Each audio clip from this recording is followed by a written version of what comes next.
Hi friends, எல்லோருக்கும் இனிய வணக்கம். மறுபடியும் உங்களை ஒரு லாங் வீடியோவில் சந்திக்கிறதுல எனக்கு ரொம்ப மகிழ்ச்சி. எல்லோரும் எப்படி இருக்கீங்க? இன்றைக்கி வீடியோவில் ஒரு ஹோல் டே ஃப்ரைடே அன்றைக்கி இது ஷூட் பண்ணேன். ஸோ அந்த டே எப்படி போச்சு அப்படிங்கிறத உங்கள் கூட ஷேர் பண்ணிக்கிறேன். ஸோ காலைல எழுந்ததும் காஃபி குடித்தாச்சு. நைட்டே அடைக்கு ஊற வச்சுருந்தேன். இந்த அடைக்கு பார்த்திங்கன்னா அரிசி, அது கூட துவரம்பருப்பு, கடலைப்பருப்புலாம் நம்ம நார்மலாக ஊற வைக்கிறது தான். இது கூடவே நான் எப்போவுமே இந்த பட்டாணி, வீட்டில் என்னென்ன பயிர் வகைகள் இருக்கோ அதில் எல்லாம் கொஞ்சம் கொஞ்சம் எடுத்து போட்டுருவேன். அதாவது பட்டாணி, கொண்டக்கடலை, கொஞ்சோண்டு கொள்ளு, காராமணி எல்லாமே நைட்டே ஊற வச்சுட்டேன். ஸோ அது கூடவே காஞ்ச மிளகாயும் போட்டு ஊற வச்சுட்டேன். ஊற வச்ச தண்ணியவே சேர்த்து நம்ம அரைச்சிக்கலாம். இது கூட கொஞ்சம் வெங்காயம், பூண்டு, சோம்பு, உங்களுக்கு பிடிக்கும்னா கொஞ்சம் இஞ்சி கூட போடலாம், நல்லாயிருக்கும். உப்பு இதெல்லாம் சேர்த்து நம்ம அரைச்சிக்கலாம். இந்த மாதிரி நைட்டே ஊற வச்சு நம்ம அடை சுடும்போது அது நல்லா சாஃப்டாக சூப்பராக இருக்கும். ரொம்ப கஷ்டப்பட்டு மென்று சாப்பிட தேவையில்லை. கொஞ்சம் நல்லாவே நம்ம நார்மல் தோசை மாதிரி நல்லாயிருக்கும். ஒரு ஹெல்த்தியான ஃபுல் ப்ரோட்டீன் உள்ள ஒரு பிரேக்ஃபாஸ்ட் எடுத்துக்கிட்ட மாதிரியும் நமக்கு ஃபீல் ஆகும். கொஞ்சம் நல்லாயிருக்கும். 1-2 சாப்பிட்டாவே போதும், நமக்கு வயிறும் ஃபில்லிங்காக இருக்கும். நல்லா சாஃப்டாக இருக்கும் இந்த அடை. அதனால் நைட்டே ஊற வச்சுட்டு காலையில் இந்த அடையை சுட்டிங்கன்னா சூப்பராக இருக்கும். டேஸ்ட் ரொம்பவே நல்லாயிருக்கும். இன்றைக்கி டே ஒரு ஹெக்டிக் டே தான்.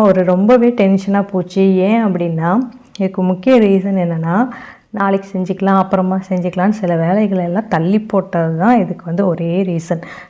சரி நாளைக்கு பார்த்துக்கலான்னு சொல்லிட்டு கடைசியில் பார்த்திங்கன்னா இன்றைக்கி எல்லா வேலையும் செஞ்சு தான் ஆகணுன்ற மாதிரி நிலைமைக்கு நான் தள்ளப்பட்டேன். ஸோ வேறு என்ன பண்ணுறது, வேறு வழியே இல்லை, இன்றைக்கி செஞ்சு தான் ஆகணும் அப்படின்னு சொல்லிட்டு இன்றைக்கி அப்படியே பரபரப்பாக ஓடிட்டுருந்தேன். ஸோ அதோடு இந்த வீடியோவும் எடுத்துகிட்டு நான் இன்றைக்கி கொஞ்சம் டென்ஷனாக தான் போச்சு. அந்த வீடியோவும் எடுக்கிறனால கொஞ்சம் டென்ஷனாக போச்சு. ஸோ காலையில் பிரேக்ஃபாஸ்ட்டுக்கு கார சட்னியோட இந்த அடையை சாப்பிட்டு முடிச்சுட்டு ஃபஸ்ட் ஃப்ளோர்லேருந்து இப்போ ஃபஸ்ட் ஃப்ளோர் போகணும். மேலே தான் ஃபுல் வேலை இருக்குது, பெண்டிங் நிறைய வேலை காத்துட்ருக்கு. ஸோ நீங்களே என் கூட சேர்ந்து ஃபஸ்ட் ஃப்ளோர் வாங்க, போயிட்டு அங்கே என்னென்ன வேலை இருக்குதுன்னு சொல்லிட்டு பார்க்கலாம். அதெல்லாம் நான் முடிச்சுட்டு தான் கீழே மறுபடியும் லன்ச் செய்கிறதுக்கு நான் வரணும். ஸோ அதனால் கிளம்பி போயாச்சு. இங்கே பார்த்திங்கன்னா ஃபுல்லாக எல்லாம் வெயில் அடிக்குதுன்னு சொல்லிட்டு எல்லாம் ஜன்னல்லாம் க்ளோஸ் பண்ணி வச்சுருக்குறாங்க. ஸோ இதெல்லாம் ஒர்க் ஃப்ரம் ஹோம், வீட்டில் தான் இருக்காங்க. ஸோ ஒர்க் பண்ணிகிட்ருக்காங்க. ஸோ அப்படியே நான் வந்துட்டேன். மேலே தான் கிரைண்டர் இருக்குது. ஸோ இட்லி அரிசி, உளுந்து எல்லாமே நான் மேலேயே வச்சுப்பேன். ஃபஸ்ட்டு மாவுக்கு ஊற வச்சிடலாம் அப்படின்னு சொல்லிட்டு இன்றைக்கி தூயமல்லி அரிசியில் தான் இட்லி பண்ணுறதுக்காக அந்த அரிசி தூயமல்லி அரிசியில் தான் ஊற வச்சுருந்தேன். அதுக்கப்புறமா இதுக்கு தேவையான உளுந்தும் சேர்த்துட்டு நல்லா கழுவிட்டு, இந்த உளுந்து எப்போவுமே ஃப்ரிட்ஜுக்குள்ளே தான் வச்சுருவேன் நான் ஊறுறதுக்கு. ஏன்னா அது நல்லா மாவு நல்லா பொது பொதுன்னு வரும். அரைக்கும் போது நல்லா மாவு காணும்.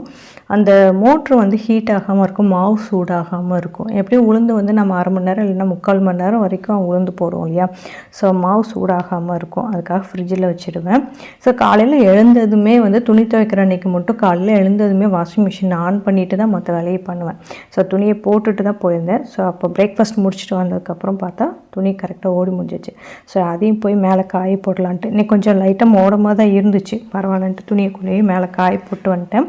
ஸோ குளிச்சுட்டு பூஜை சாமான்லாம் விளக்குற வேலை இது கொஞ்சம் பெரிய வேலை தான். நான் வாரம் என்னால் செய்ய முடியாது. ஸோ எப்போவுமே ஒரு வாரம் விட்டு ஒரு வாரம் தான் க்ளீன் பண்ணுவேன். ஸோ அதுவும் இந்த வாரமே சேர்ந்துருச்சு. இன்னைக்கு செஞ்சு தான் ஆகணும், வேறு வழியே இல்லை அப்படின்ற மாதிரி ஆயிடுச்சு.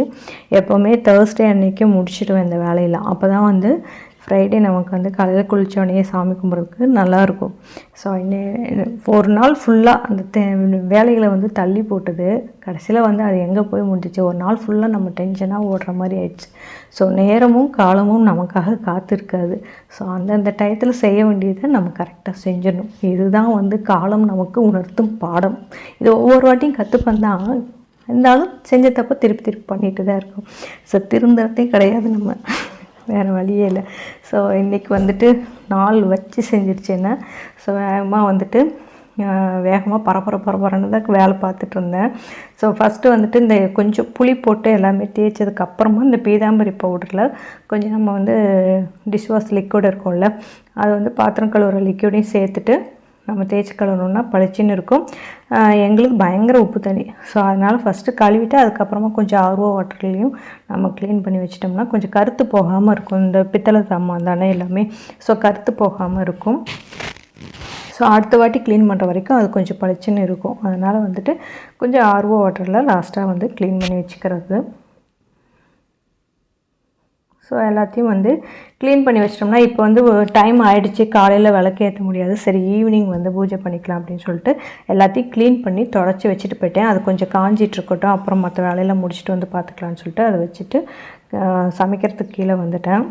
இங்கே வந்து பார்த்திங்கன்னா இது பேர் செம்புத்துன்னு சொல்லுவாங்க. ஆக்சுவலாக நான் வந்து இது ஒன்று தான் பார்த்துருக்கேன் எங்கள் ஏரியாவில், எங்கள் வீட்டுக்கு பின்னாடியே இருக்கும். ஆனால் இன்றைக்கி பார்த்தா 4 இருந்தது.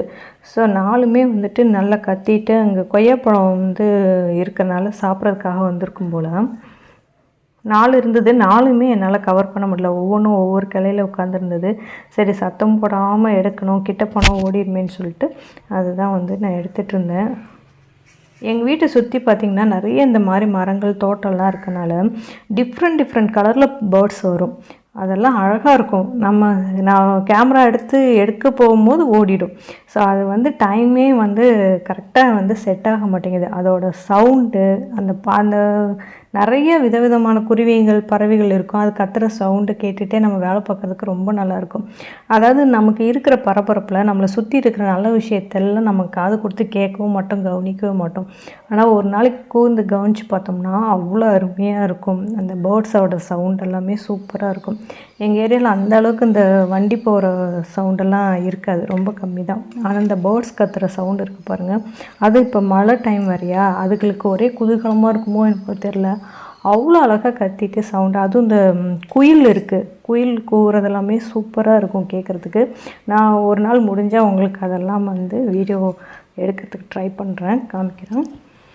ஸோ சிம்பிளாக வந்து பூண்டு குழம்பு தான் வச்சேன். எனக்கு கொஞ்சம் மோடமாக இருந்தது. இந்த டைமில் வந்துட்டு இந்த பூண்டு குழம்பு வச்சு சாப்பிட்டா நல்லாயிருக்கும்னு சொல்லிட்டு பூண்டு குழம்பு தான் வச்சுருந்தேன். அது கொஞ்சம் சிம்பிளாகவும் வேலை முடிஞ்சிடும்.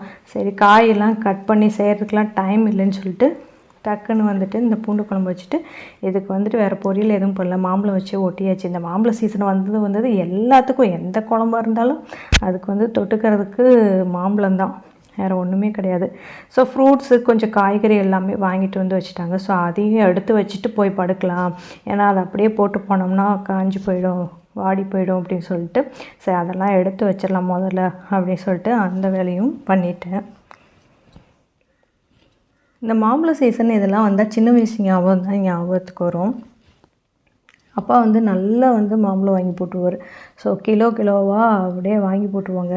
சின்ன குட்டி பழமாக இருக்கும். ஆளுக்கு ஒன்று கையில் வச்சுட்டு ஒரு நாளைக்கு எத்தனை வேணாலும் சாப்பிட்டுட்ருப்போம்.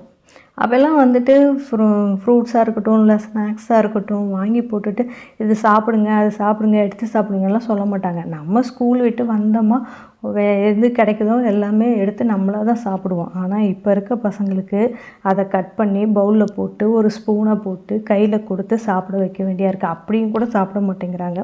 நம்மெல்லாம் எப்படி வளர்ந்தோம் அந்த காலத்தில், இப்போ எல்லாம் பிள்ளைங்க எப்படி இருக்காங்க, என்ன பண்ணுறது. அப்புறம் இந்த வெஜிடபிள்ஸ் எல்லாம் எடுத்து வைக்கிறது ஒரு பெரிய வேலை.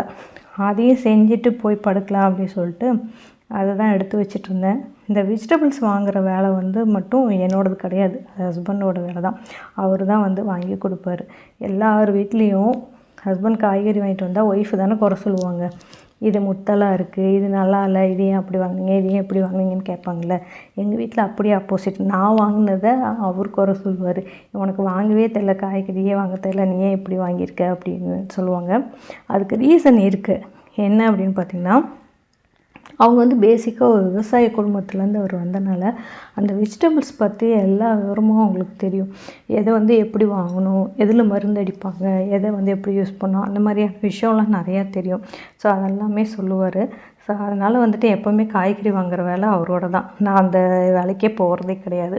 ஸோ அதெல்லாம் எடுத்து ஃப்ரிட்ஜுக்குள்ளே போட்டு போய் கொஞ்சம் நேரம் படுத்துட்டேன். ஒரு 1/2 அன் ஹவர் படுத்ததுக்கப்புறம் தான் வந்து மாவரைக்கிற வேலையை ஆரம்பித்தாச்சு. சரி உளுந்து போட்டு போய் காஃபி போட்டு கொடுத்துட்டு வரத்துக்குள்ளே உளுந்து ஓடி முடிஞ்சிடுச்சு. ஸோ அதையும் எடுத்து வச்சுட்டு அதுக்கடுத்து அரிசி போட்டேன். ஸோ ஈவினிங் வந்துட்டு மாவரைக்கிற வேலையும் கம்ப்ளீட் ஆகிடுச்சு. ஸோ அதையும் கையோடையே உப்பு போட்டு கரைச்சி வச்சிட்டோம்னா ஒரு வேலை முடிஞ்சிடும்ன்ட்டு அதையும் செஞ்சு எடுத்து வச்சிட்டேன். இதுக்குள்ளேயே நம்ம கழுவி வச்சுருந்த அந்த பூஜை பாத்திரம் எல்லாமே நல்லாவே காஞ்சிருச்சு. ஸோ அதுக்கு எல்லாமே வந்து சந்தனம் குங்குமம்லாம் வச்சு பொட்டு வச்சிடலாம் அப்படின்னு சொல்லிட்டு அதுதான் வச்சுட்டு இருந்தேன். எப்போவுமே இந்த ஈவினிங் டைம் பூக்காரமாக வந்துடுவாங்க. ரெகுலராக ஒருத்தங்கிட்ட தான் பூ வாங்குவேன். ஸோ அவங்க வருவாங்க. அன்னைக்குன்னு பார்த்து என்னன்னே தெரில, பூக்காரமாக வரவே இல்லை. எனக்கு இந்த பூ போடாமல் சாமி கும்பிட்றதுனா கொஞ்சம் கஷ்டமாக இருக்கும். என்னடா அது இன்னைக்கு பூவே வரலையே அப்படின்னு சொல்லிட்டு அப்புறம் சரின்ட்டு எங்கள் செடிக்கு போனேன். மல்லிகைப்பூ செடியில் பார்த்திங்கன்னா ஒரு 4-5 பூ தான் பூத்துருந்தது. சரி அதே பரவாயில்லன்னு சொல்லிட்டு அந்த பூ வச்சுட்டு சாமிக்கு விளக்கேற்றி சாமியும் கும்பிட்டாச்சு. ஸோ ஃப்ரைடே வந்தால் அந்த சாமி கும்பிட்டா தான் அன்றைக்கி வந்து அந்த சாம்பிராணி ஊதுபத்தி எல்லாம் அந்த வாசனையோடு அந்த வீடு வந்து ஈவினிங் இருந்தால் தான் அப்படி ஒரு தெய்வீக கலையோடு அப்படி இருக்கும். நமக்கும் வந்து மனசுக்கும் ரொம்ப திருப்தியாக இருக்கும். ஸோ வீடியோவோட எண்டுக்கு வந்தாச்சு. வீடியோவில் தான் முடிஞ்சிடுச்சு. ஸோ இந்த வீடியோ உங்களுக்கு இன்ட்ரெஸ்டிங்காக இருந்திருக்கும்னு நினைக்கிறேன். ஸோ உங்களோட கமெண்ட்ஸை வந்துட்டு உங்களோட கருத்துக்களை தயவு செஞ்சு பதிவிடுங்க. மீண்டும் உங்களை அடுத்த வீடியோவில் மீட் பண்ணுறேன். அது வரைக்கும் பாய்.